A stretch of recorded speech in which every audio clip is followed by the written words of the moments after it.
Ya, Bismillahirrahmanirrahim. Bismillahirrahmanirrahim. Mahiyan nadzafatu. Mahiyan nadzafatu. Apa itu bebersih? Apa itu bersih? Apa Pak? Bebersih. Apa itu bersih? Apa itu bersih? Apa itu bebersih? Nadzafah itu kebersihan. Mahiyan nadzafatu. Apa itu bebersih? Apa itu kebersihan gitu dah. Apa itu kebersihan? An-nadzafatu hiyal istinja'u wa tandziful badani was-saubi wal makani anin najasat. Kebersihan adalah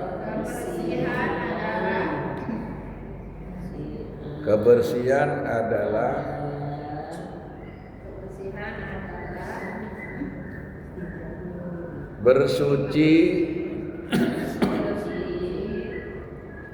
dari buang air kecil dan buang air besar. Istinja namanya. Istinja itu apa? Cebok. Cebok bahasa Indonesianya apa? Ya cebok kan? Cebok juga. Ya, cebok bahasa Inggris. Bahasa Betawi. Kebersihan yaitu bersuci dari buang air kecil, buang air besar. Wa tandziful badani, dan membersihkan badan. Was-saubi, dan pakaian. Wal makani, dan tempat.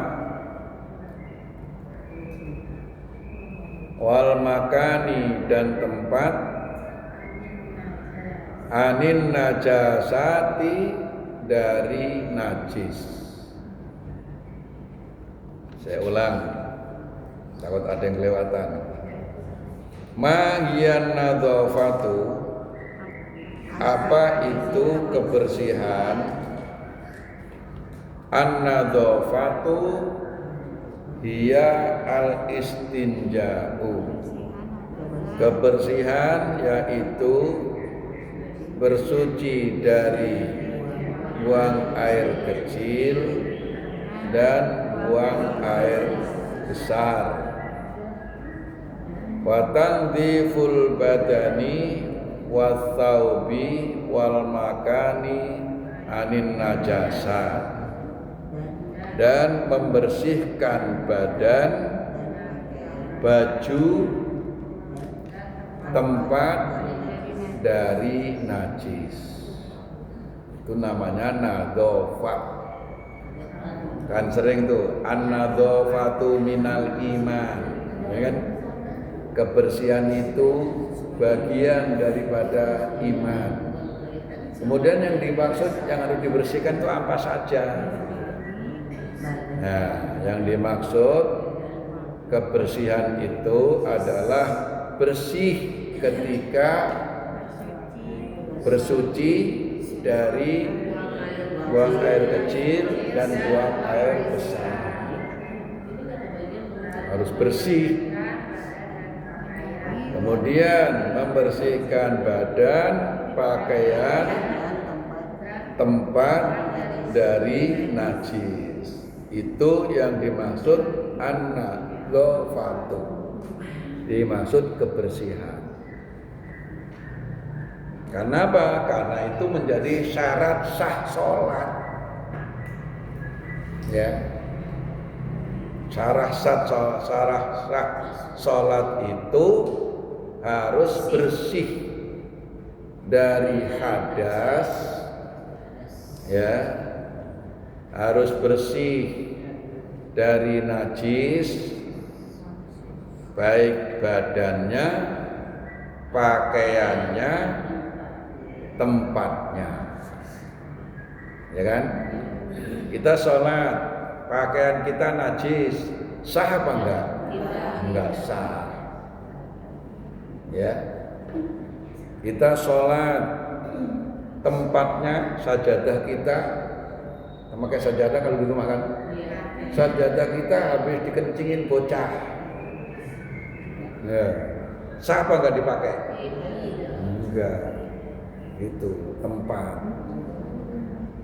Jadi badan, pakaian, tempat harus bersih dari najis. Nah, itulah ajaran Islam. Jadi ajaran Islam itu bersih. Jadi orang Islam berarti harus bersih. Rumah kita bersih apa enggak? Rumah itu berarti apa? Tempat.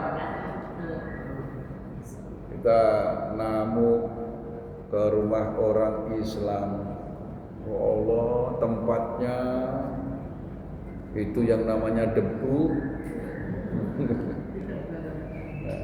Nah, itu yang punya peran adalah ibu-ibu. Ya, makanya ibu-ibu ini pekerjaannya banyak.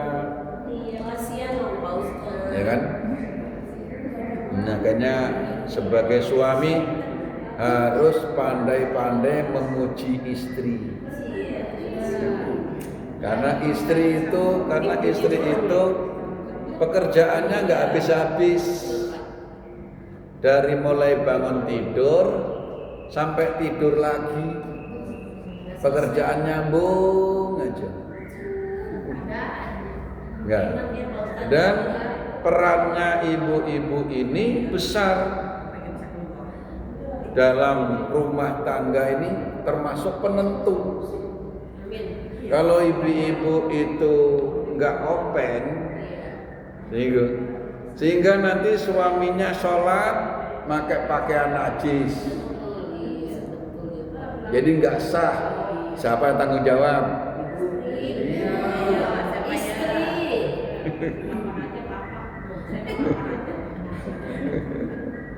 Tindakan. Jadi yang nyuci ibu. Ya kalau cara nyucinya nggak benar, ayo. Kalau cara nyucinya salah, nggak benar, sehingga najisnya justru malah jadi satu, begitu. Malah pakaiannya nggak najis, jadi malah ikut najis, ya kan? Akhirnya suaminya pakai pakaian najis, anaknya sholat pakai pakaian najis, gara-gara istrinya nggak bisa cara mensucikan najis. Tuh perannya tuh, ya kan? Itu. Jadi an-nadhafah ini banyak itu bersinggungan dengan istri wanita. Itu. Nabi pernah ke makam, ke kuburan. Di kuburan ada 2 orang yang disiksa.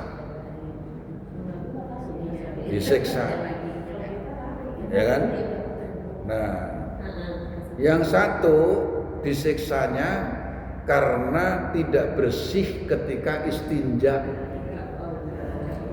Gara-garanya dia nggak bersih ketika istinja, kencing sembarangan, pakaiannya kecipratan kencing, dipakai untuk sholat. Dengan banyak orang begitu, ya kan? Apalagi sopir-sopir itu, kencing di jalan, udah ngantar aja itu. Nah, udah kencingnya nggak kemana-mana, di ban, gitu. Terus dia pakai celana, itu kencingnya ke celana. Terus sementara dia kan tetap harus sholat walaupun di perjalanan, walaupun sholatnya pakai jamaah qashar, ya kan? Nah, makanya ini an-nadzafah ini syarat sahnya sholat harus diperhatikan. Kalau nggak diperhatikan, kita sholat capek-capek, ujung-ujungnya malah di kuburan malah disiksa. Hanya gara-gara nggak ngerti masalah kebersihan. Ya, makanya dibahas khusus mahiyan nadzafah. An-nadzafatu hiya al-istinja'u wa tandziful badani wa thawbi wal makani minan najasat. Ini kan baru pelajaran begini aja kadang-kadang belum mendapat perhatian dari diri kita. Nah, ini padahal ini penting. Oh, jadi syarat sah sholat ya. Kalau nggak ditepati syaratnya, sholatnya jadi nggak sah ya. Penting apa enggak tuh? Penting. Gara-gara apa namanya jorok itu, kencing sembarangan, cebok sembarangan, nggak bersih. Jadi kita di rumah itu di kamar kecil, di kamar mandi juga harus, kalau ketika kita terutamanya masih punya anak kecil yang sering kencing, ya kan? Nah, sedangkan kita orang sekarang rata-rata kamar mandinya nyatu dengan rumahnya, nyatu dengan tempat sholatnya, ya kan? Nah, punya anak kecil habis kencing dia jalan kemana-mana, ya kan? Jalan ke tempat sholat. Nah, sementara dia masih bawa najis, lah itu udah diperhatikan. Makanya kalau punya tempat sholat, kalau bisa dikhususkan, gitu, dikhususkan.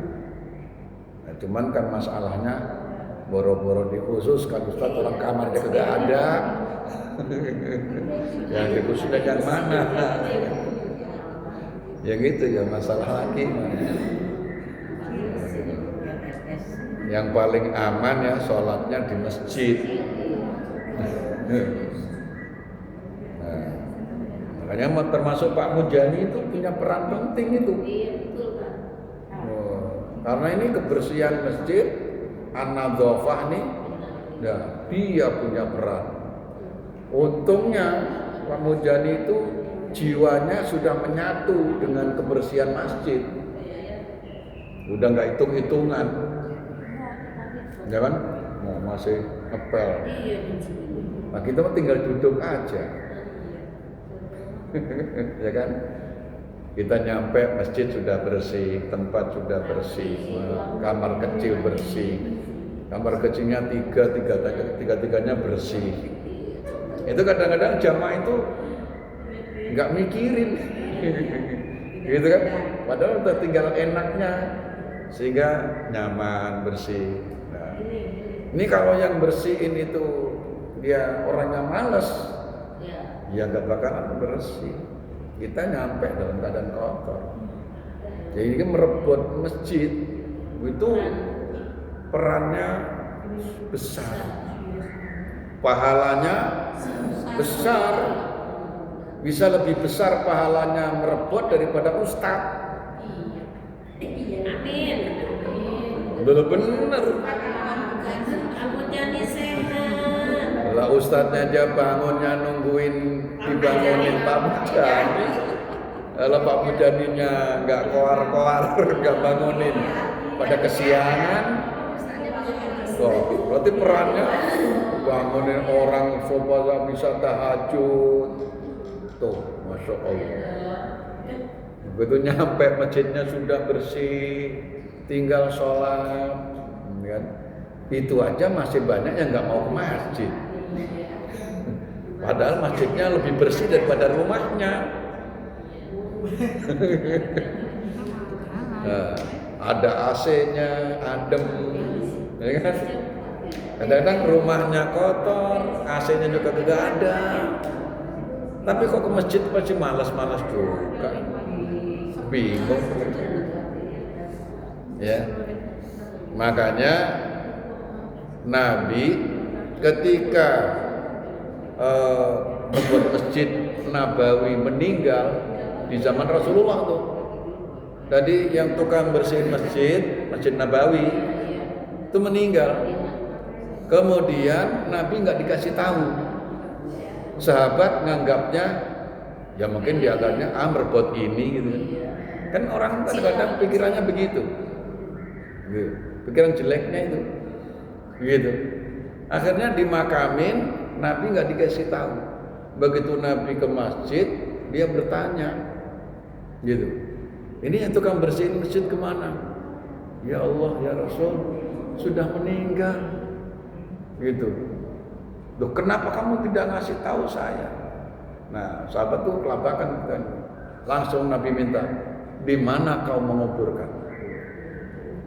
Langsung tunjukkan di mana kau menguburkan. Akhirnya Nabi dibawa ke tempat itu.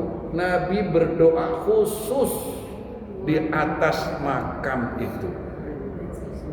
Kalau sudah Nabi berdoa di situ, yang pertama berarti orang mulia di hadapan Allah. Yang kedua berarti sudah pasti mendapat kemuliaan di sisi Allah. Doa Nabi. Waktu ziarah ke Sunan Ampel, ada yang ikut nggak? Ya, Sunan Ampel. Nah, di Sunan Ampel itu, cuman kemarin pada nggak sempet ya, karena waktunya nggak ini. Di sebelah masjid, sebelah utaranya masjid, itu ada makamnya Mbah Soleh. Makamnya Mbah Soleh unik dan nggak masuk akal.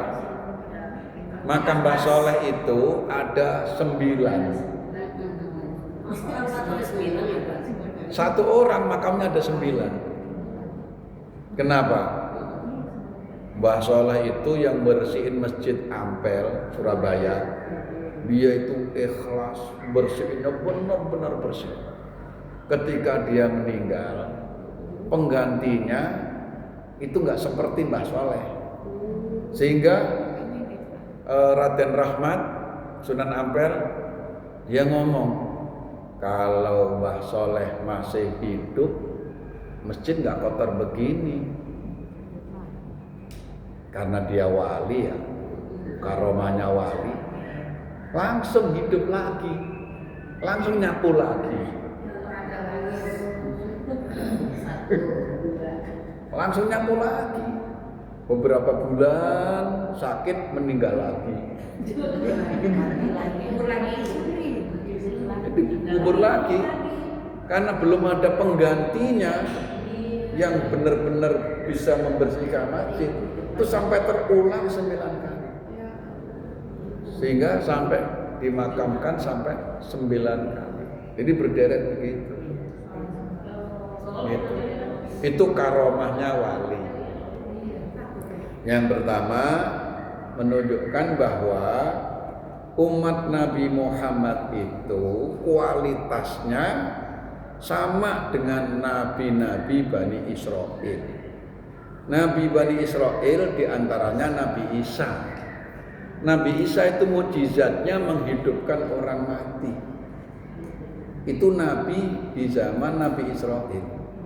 Kalau zaman Nabi Muhammad, tidak hanya nabinya, tapi umatnya pun ya, yang punya karomah menghidupkan orang mati, wali-wali itu banyak. Syekh Abdul Qadir Jailani diaduin oleh seorang ibu yang anaknya meninggal tenggelam. Kemudian kata Syekh Abdul Qadir Jailani, pulanglah kamu, anak kamu sudah ada di rumah. Padahal anaknya meninggal tenggelam, sudah meninggal, nggak ketemu, jasadnya nggak ketemu. Yang ngadu ke Syekh Abdul Qadir Jailani, kata Syekh Abdul Qadir, pulanglah, anak kamu sudah ada di rumah. 3 kali pertama belum, kedua belum, ketiga bener anaknya udah di rumah. Gitu. Kalau Nabi kita Muhammad SAW itu sate yang mau dimakan. Karena sate itu diracuni oleh orang Yahudi, itu sate itu yang sudah kambing yang udah ditusuk, udah dibakar, itu ngomong. Gitu. Jangan kau makan aku, hai Muhammad, karena aku sudah diracuni. Jadi kambing hidup lagi dalam keadaan dibakar, sate dibakar. Itu mau dimakan oleh Rasulullah, dia ngasih tahu. Kalau namanya ngasih tahu, ngomong berarti hidup apa mati? Hidup. Itu mukjizat Rasulullah, melebihi mukjizat-mukjizat yang lain. Jadi jangankan Rasulnya, umatnya saja sama dengan nabi-nabi Bani Israel. Itu kasus begitu banyak. Ya, termasuk tadi kasusnya siapa tadi? Yang di Sunan Ampel. Mbah Saleh. Itu. Nah, saya langsung datang ke tempatnya dan berdoa di situ. Gitu. Mbah Saleh itu. Kalau yang kemarin nggak sempet karena udah capek, udah sore. Karena nyampainya udah habis ya. Habis itu kan baru ke Madura.